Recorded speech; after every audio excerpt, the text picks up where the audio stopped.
1947 August 15 ഇവിടെ എന്താ നടന്നെന്ന് 1947 August 15 കാര്യമൊക്കെ അവിടെ വിട്ടുകളയേ. ഞങ്ങള് പറഞ്ഞ കാര്യം എന്താന്നുള്ളതിന് തെളിവ് നിങ്ങൾ പറ, അത് വ്യക്തമായിട്ട് പറയാം. സുഹൃത്തെ, അതെ ഫോണാണ്. ഫോണാകുമ്പോ ആൾക്കാർക്ക് മെസ്സേജ് അയക്കും, ഫോൺ ചെയ്യും. ഇതിനൊക്കെ വേണ്ടി തന്നെയാണ്. അതൊന്നും പറ്റില്ല. ഒരു ഫോൺ കിട്ടി എന്ന് പറഞ്ഞിട്ട് നിങ്ങളുടെ നേതാക്കന്മാർക്ക് വല്ല പെൺകുട്ടികൾക്കും മെസ്സേജ്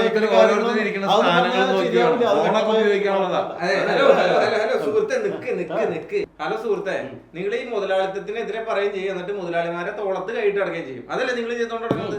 ഒരു നാടിന്റെ വികസനം എന്ന് പറഞ്ഞിട്ടുണ്ടെങ്കിൽ തൊഴിലാളികൾ മാത്രം പോരാ, മുതലാളിമാരും വേണ്ടേ? അല്ല, എപ്പോഴേ ബോധോദയുണ്ടായത്? കുറെ മുതലാളിമാരെ നാട്ടിൽ നിന്ന് ഓടിച്ചില്ലേ? ഇപ്പോഴല്ലേ തോന്നിയത് എല്ലാവരും വേണം? ആര് വരാൻ? മനസ്സിലായി. ഞങ്ങൾക്ക് വ്യക്തമായ തീരുമാനങ്ങളും കാഴ്ചപ്പാടുകളും കാര്യങ്ങളും ഉണ്ട്. അല്ലാതെ ഒരു ഫോൺ കിട്ടി എന്ന് പറഞ്ഞിട്ട് അതില് പെണ്ണുങ്ങൾക്ക് മെസ്സേജ് അയക്കാം, വേണ്ടാത്ത കാര്യങ്ങൾ ചെയ്യാം, ഈ വക പരിപാടികളൊന്നും ഞങ്ങളുടെ പാർട്ടിയിൽ ഒരുപാട് ലക്ഷം കേന്ദ്രത്തിന്റെ നല്ലൊരു ഫണ്ട് വന്നിട്ട് തന്നെയാണ് ഇവിടുത്തെ വികസനം കാണുന്നത്. പക്ഷെ അതൊക്കെ സ്വന്തം പേരിൽ ബോർഡ് വെക്കുക, ഫ്ലക്സ് അടിക്കുക. ഫ്ലക്സിന്റെ കാര്യം പറഞ്ഞാൽ ശരിയാവില്ല കേട്ടോ. അതിപ്പോ എന്ന് പറഞ്ഞാൽ ഞങ്ങൾ ആകെ പ്രശ്നം ഉണ്ടാക്കും. ഫ്ലക്സിന്റെ കാര്യം ഇവിടെ പറയണ്ട, ഞങ്ങളോട് പറഞ്ഞ കാര്യങ്ങൾ പറയേ. ലക്ഷം ജനങ്ങൾ ചോര കൊടുത്തുണ്ടാക്കിയ പാർട്ടിയാണ് ഞങ്ങളുടെ. അതൊക്കെ ദൈവം ഇല്ലാന്ന് പറയുകയും ചെയ്യും, എന്നിട്ട് തലകൂടെ മുണ്ടിട്ട് അമ്പലത്തിൽ പോകും. ദൈവത്തിന്റെ കാര്യത്തിലാണ് ദൈവത്തിന്റെ കാര്യം എന്ന് പറഞ്ഞാൽ ദൈവം അത് നിങ്ങൾക്ക് നോർത്ത് ഇന്ത്യയിലേക്ക് നോക്ക്. നോർത്ത് ഇന്ത്യയിൽ നടക്കുന്ന കാര്യങ്ങൾ നോക്ക്, അവിടുത്തെ വികസനം നോക്ക്, റോഡ്, പാലങ്ങൾ. ഇതൊക്കെ പൊന്നണ്ട ഞങ്ങളുടെ പ്രശ്നം തീറ്റ. അത് ഞങ്ങള് ലക്ഷോപലക്ഷം ജനങ്ങൾ ചോര കൊടുത്ത് വളർത്തി ഉണ്ടാക്കിയ പാർട്ടിയാണ് ഞങ്ങളുടെ. അതെ, നിങ്ങൾ ഈ സംസ്ഥാനത്ത് ചെയ്യണതും അവിടെ ഈ ദേശീയതയിൽ ചെയ്യണതൊക്കെ ഈ നാട്ടുകാർ കാണുന്നുണ്ട്. നാട്ടുകാർക്ക് അറിയാം നിങ്ങൾ കാണിക്കണ ഈ പരിപാടികളൊക്കെ.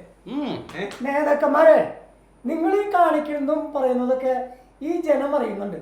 നിങ്ങൾക്ക് നാണാവില്ലേ ഇവിടുന്ന് ചലക്കാനായി? എന്റെ പൊന്ന് ചേട്ടാ, വൈകുന്നേരങ്ങളിൽ പണി കഴിഞ്ഞ് വരുന്ന ഗൃഹനാഥന്മാരെ വീട്ടിൽ ചെല്ലുമ്പോ ഈ ഭാര്യയും അമ്മയൊക്കെ ഇരുന്ന് സീരിയൽ കാണുന്നുണ്ടാവും.